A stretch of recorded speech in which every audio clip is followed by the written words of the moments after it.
Hello, listeners.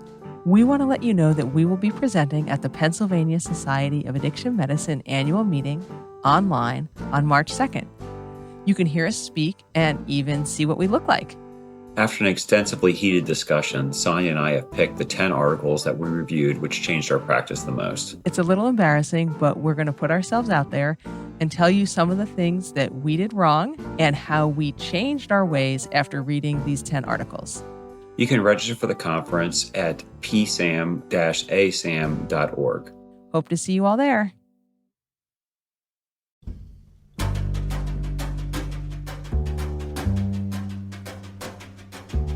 This is Addiction Medicine Journal Club. I'm Dr. John Keenan. And I'm Dr. Sonya del Tredici. We believe that addiction is a disease that can be treated, and we want to help you stay up to date with the latest research that you can use in your addiction medicine practice. This week, we're going to be discussing the overdose risk in rural communities among patients who use methamphetamines and opioids together. How are you today, Sonya? I'm doing really well. How are you doing? Oh, great. Just the most wonderful time of the year. So I'm just really happy to be here talking more about one of our favorite topics in addiction medicine. Yeah, I'm really happy too. I just had a very busy but fun addiction medicine clinic this afternoon, and I'm ready to talk about some addiction research. That's great. So what's been on your mind kind of in addiction medicine this week? Well, I've actually been thinking about a lot of stuff in addiction medicine, but one thing that's really been kind of nagging at my consciousness is why do addiction medicine doctors seem to have some trouble with professionalism? Why are there some bad actors in addiction medicine? And kind of how to build community and how to avoid becoming unprofessional or a bad doctor. You know, I just feel like we see more medically inappropriate and unprofessional behavior from addiction medicine and pain management doctors than I do see from other specialties. And I think that fear of turning into a bad doctor or turning into a pill mill actually keeps a lot of primary care doctors from wanting to engage with addiction medicine. You know, I've had patients tell me stories, and I don't want to get into specifics, but the stories about people's previous addiction medicine doctors and pain management doctors are always much worse than the stories they tell me about their cardiologists or endocrinologists or anything like that. Have you seen bad behavior among our fellow addiction medicine doctors? I don't know if I would say that I see a ton of bad behavior amongst the fellow addiction medicine doctors. Maybe I'm looking at things a little bit more optimistically. I always am self-conscious. I think that anyone that works kind of with pain management or like with addiction medicine, you know, we prescribe medications and we treat a population that at times is somewhat discriminated against. And I feel that people often kind of associate you with the patients you take care of, which I don't think is fair. I think the only kind of, I would say, bad apples I've seen in addiction medicine is, and certainly I've seen a rise in some of the fee-for-service doctors that clearly are just trying to make a profit off of people's recovery. And I think I've actually seen even a couple of very interesting kind of pieces on late night television talking also about kind of urine drug screens, treatment centers that really they're kind of more for profit than really to help people. But I would like to believe that that's the minority. I don't have the statistics for that.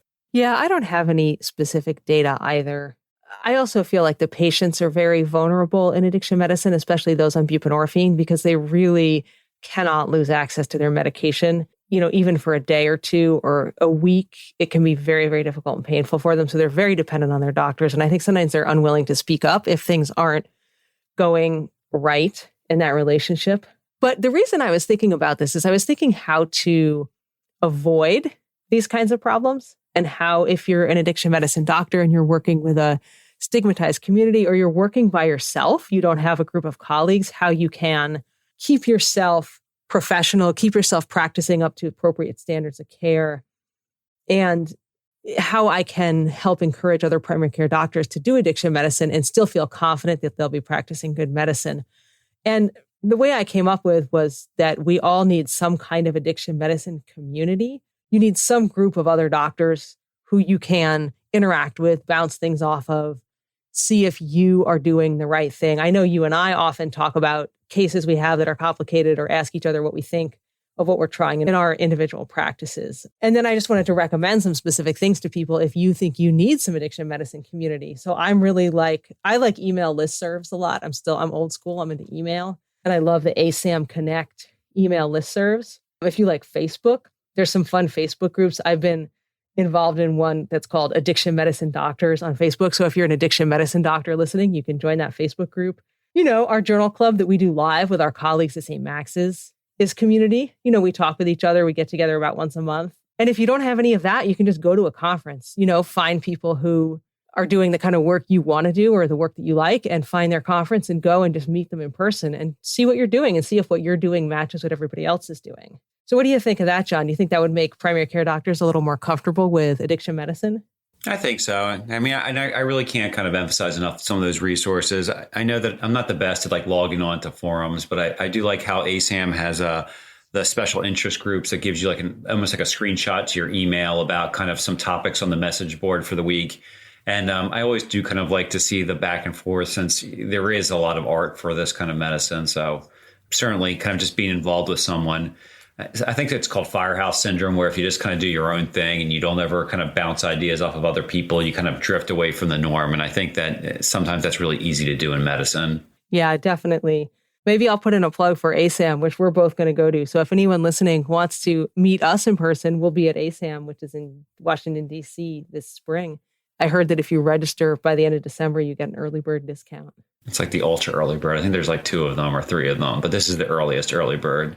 Well, John, what have you been thinking about in addiction medicine this week? Like the one thing that I've kind of really been following very closely is, and I've talked about before as an interest, is about kind of this removal of flavored tobacco products and menthol from cigarettes and from vapes. And certainly I know that the FDA is currently kind of proposing this nationally, but state by state, they can still do this. And, back in November, I just got an update about how California has a Proposition 31 where they've kind of upheld almost unanimously with a large vote the banning of these products. And I think it's a really important thing for kind of the future. The one thing I will say is these flavored products, and I've always said this to like my patients in the office, it's hard to say that like a Tutti Frutti or cotton candy flavored vape pen is marketed to an adult. That definitely is for a child. And they even say that 85% of children do consume the fruit flavors of these. So it really has kind of pulled in a market of smokers that really didn't exist. Tobacco rates in teens kind of dropped an all-time low in the early 2000s down to 5% from 33%. And certainly this is a way now that those are rising again in the form of these kind of flavored cigarettes and products. Also, kind of like from a health disparities, it does target not only children, but also minorities. So it kind of further puts gaps between people of different colors, races, and different social barriers. Yeah, it's interesting. I thought of you because I was listening to some pop music. I have a young teenager and he was playing me some music that he likes that I think is probably geared towards young teenagers. And there were references to using your jewel in the songs. Yeah, I'm hoping that nationally this will get kind of some attention, because the FDA does have control of these products. And I know that I think they kind of have made the first steps towards that. And at least from what I understand, that, they kind of anticipate a series of counter lawsuits from the tobacco industry, which is probably where they're at right now. Well, keep fighting the good fight to protect our kids. You guys in family medicine, do good work in that area. So tell us a little about the article this week, Sonya. So I really enjoyed this article. This was a very popular article that we're going to discuss.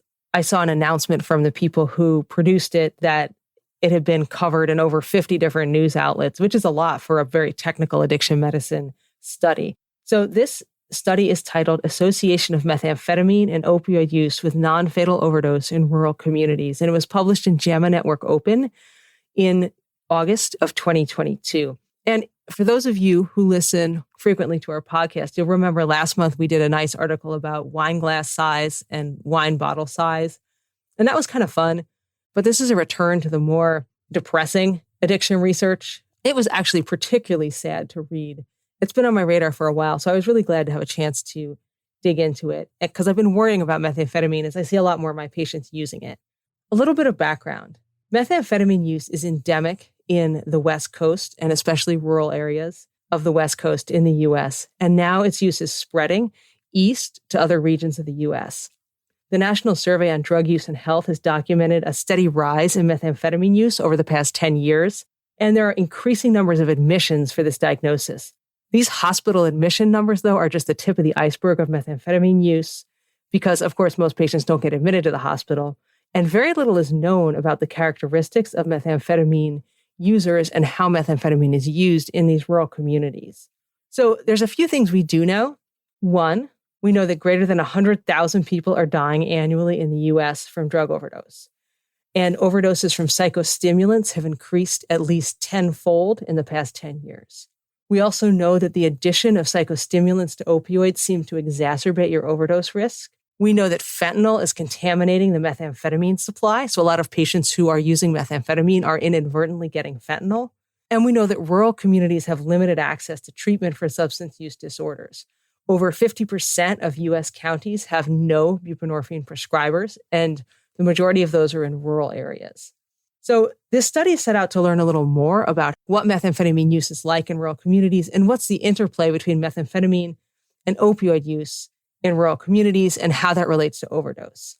So, John, before we start talking, what's been your experience with methamphetamine use in your patients? I mean, we're not in a rural area. We're in sort of a suburban area, but some of the outskirts of our sort of catchment area are pretty rural. I mean, I drive past a cow pasture to get to my office, so I like to think that I'm borderline rural. But I certainly see this in a fair amount of patients at this point. This was something I think I saw one or two kind of 4 or 5 years ago per my clinic session. Now I'd say this is probably the most common kind of polysubstance use that I see. And interestingly, patients often will kind of self-identify as having an opioid use disorder.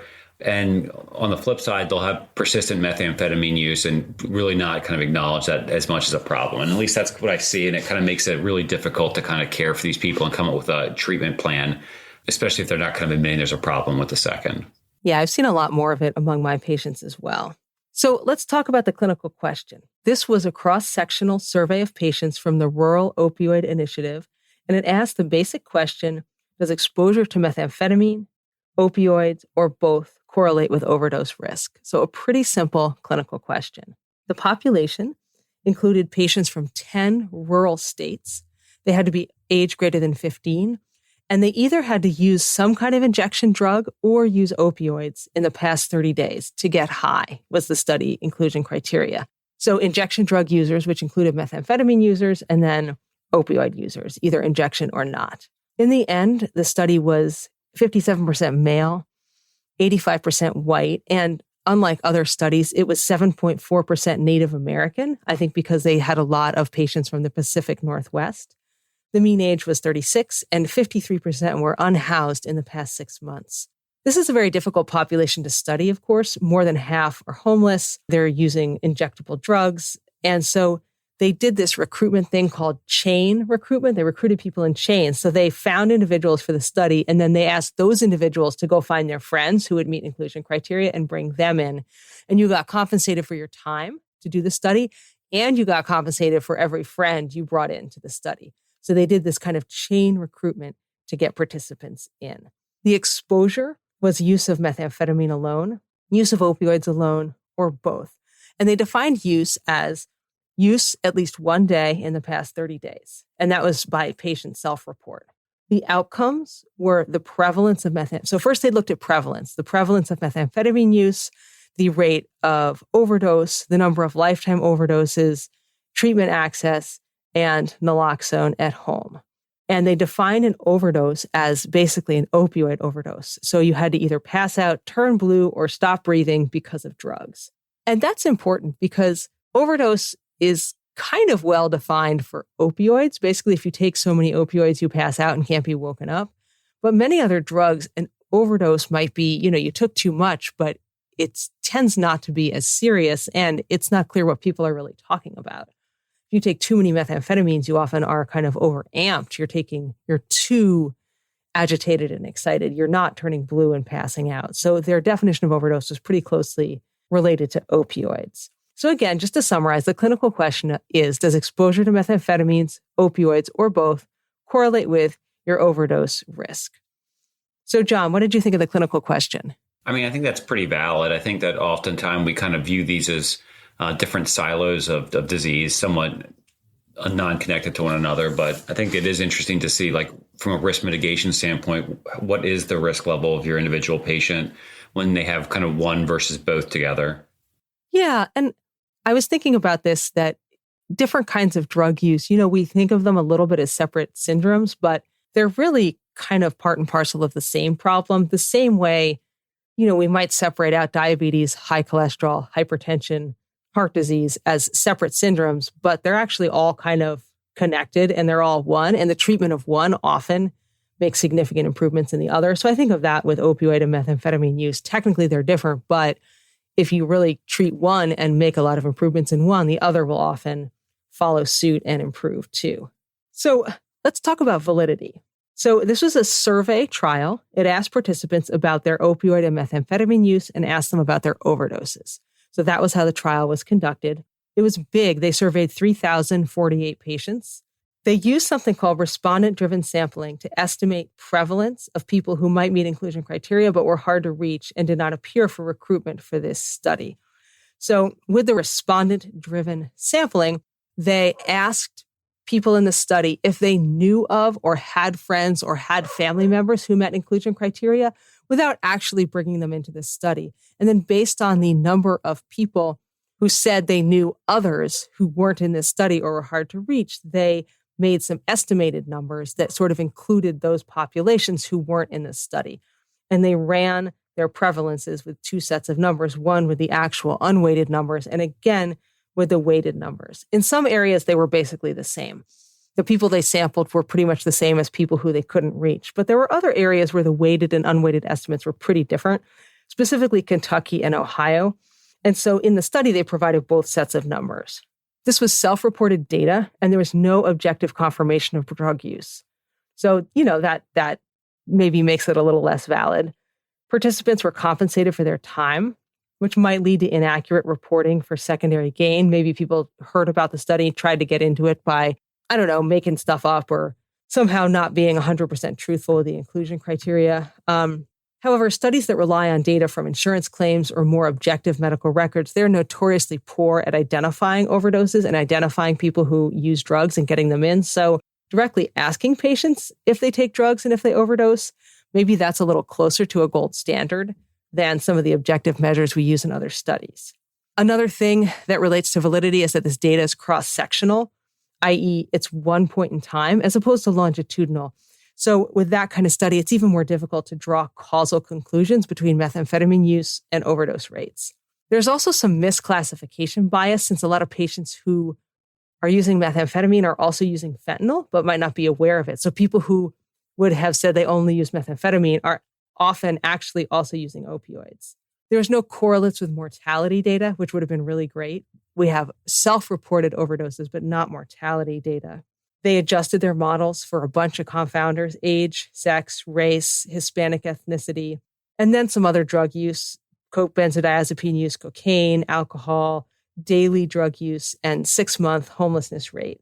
And finally, it was funded by the National Rural Opioid Initiative, NIDA, the CDC, SAMHSA, and some Appalachian Regional Commission money. So I think these were unlikely to cause bias. So my summary is that this was a very valid study if you accept the inherent limitations in it being just a cross-sectional survey with no objective data. But as I said, our studies of quote-unquote objective data and drug use are particularly poor. So just asking people if they use drugs and if they overdose may be closer to a gold standard.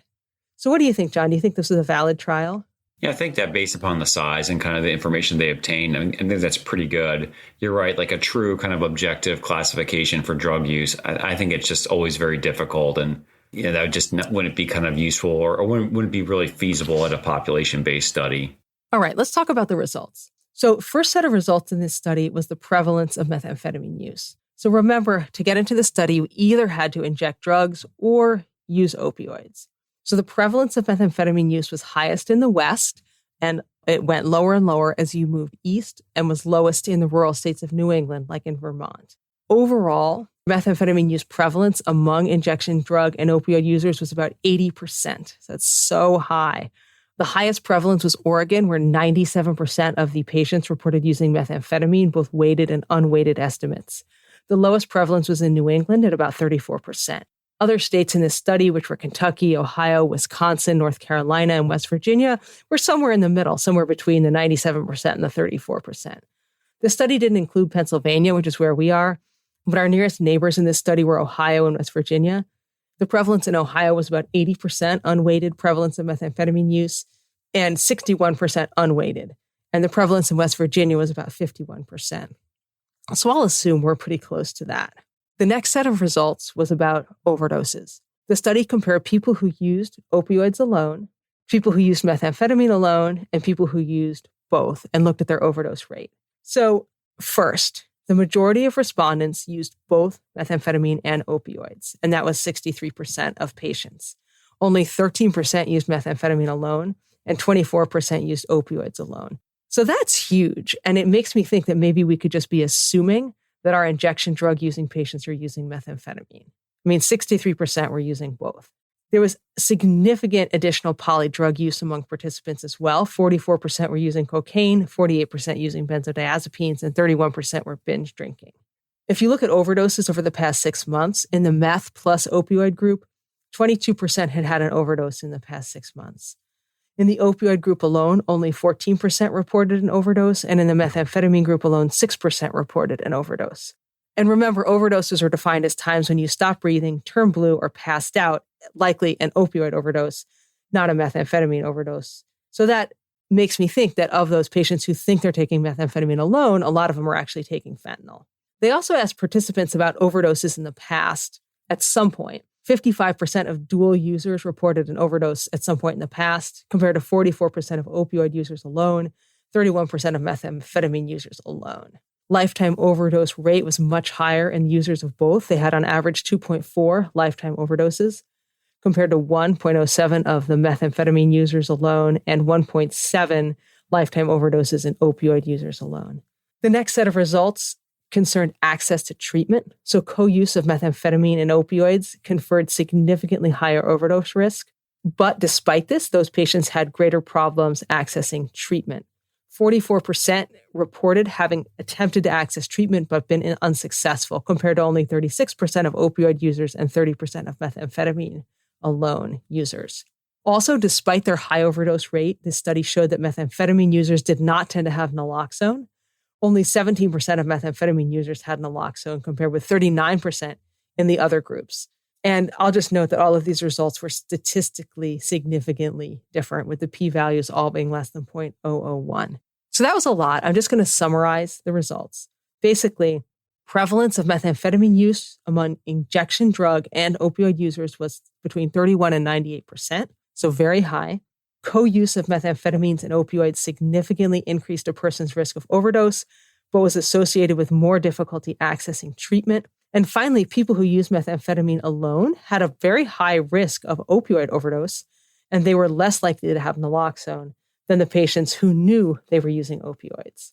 So, John, what did you think of the results? Were you surprised?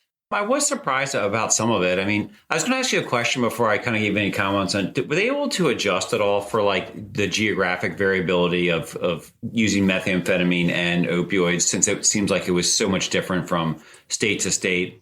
I don't think they did that adjustment, but you're right. In the West, where 90% of people were using methamphetamine compared to the East Coast, where only about 30-something% were using it, you'd think maybe there would be something different about the culture or the drug supply in those two areas that maybe made a difference, but I don't think they did.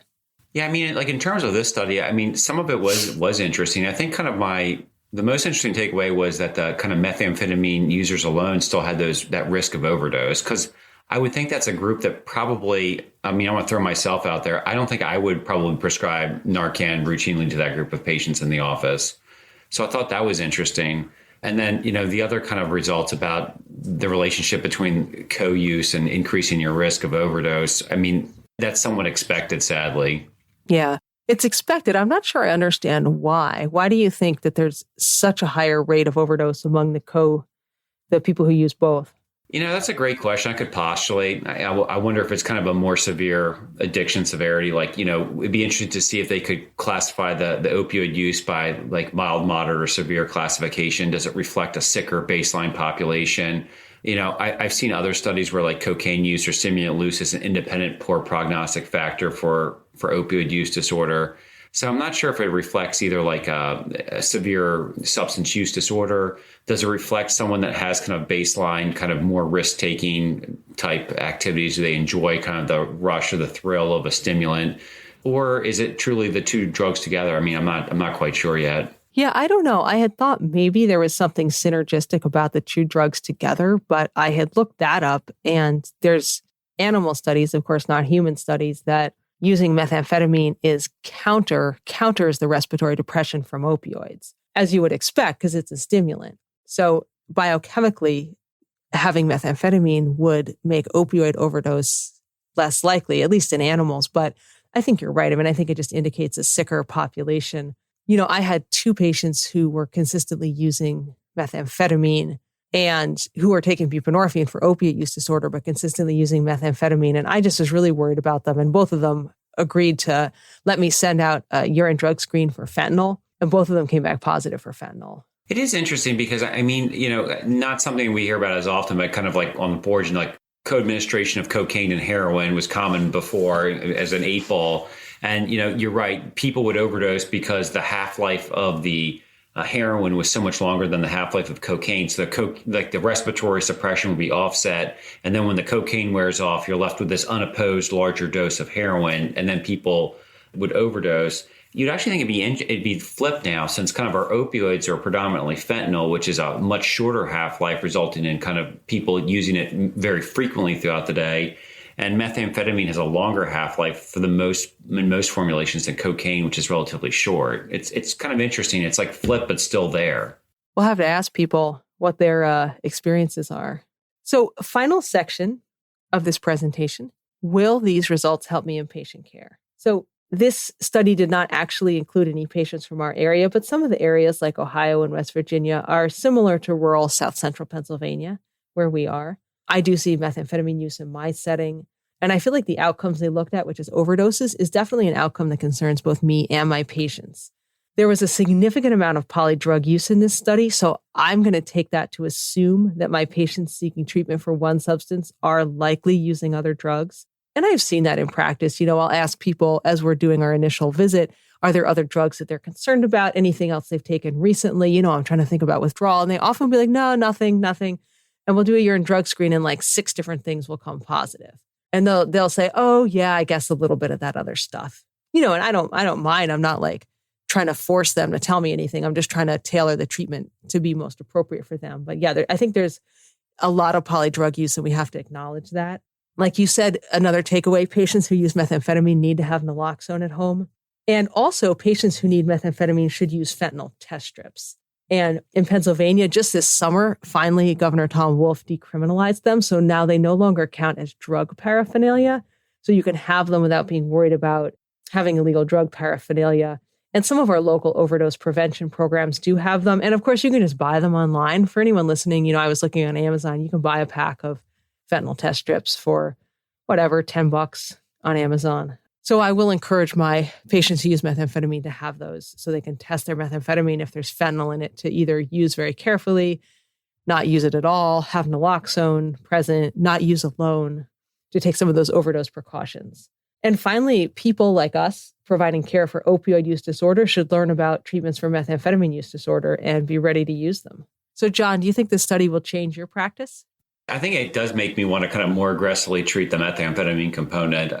I do have some patients that kind of as a harm mitigation or risk mitigation strategy, they're not using opioids. I feel like that's the greatest risk factor for them. And I kind of reluctantly continue to treat them in an outpatient setting with them not wanting to escalate care, just feeling that while they use methamphetamines, just feeling like I'm doing more good than harm.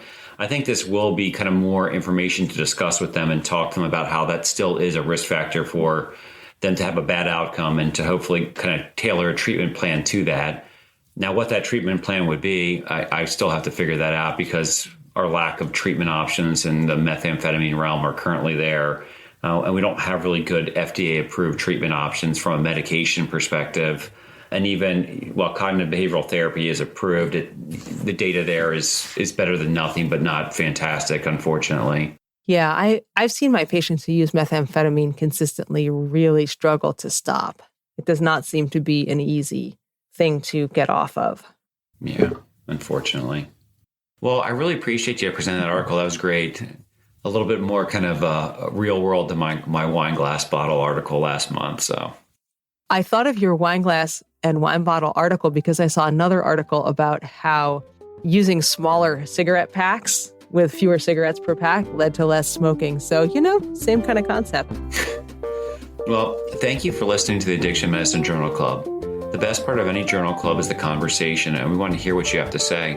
To have your opinions about the articles included in a future episode, you can email us at addictionmedicinejournalclub@gmail.com or talk to us on Twitter or Facebook at addictionmedjc. Original theme music was composed and performed by Benjamin Kennedy, audio editing by Angela Olfest. Addiction Medicine Journal Club is intended for educational purposes only and should not be considered medical advice. The views expressed here are our own and do not necessarily reflect those of our employer or the authors of the articles we review. All patient information has been modified to protect their identities. Thank you for being part of the conversation and have a great day.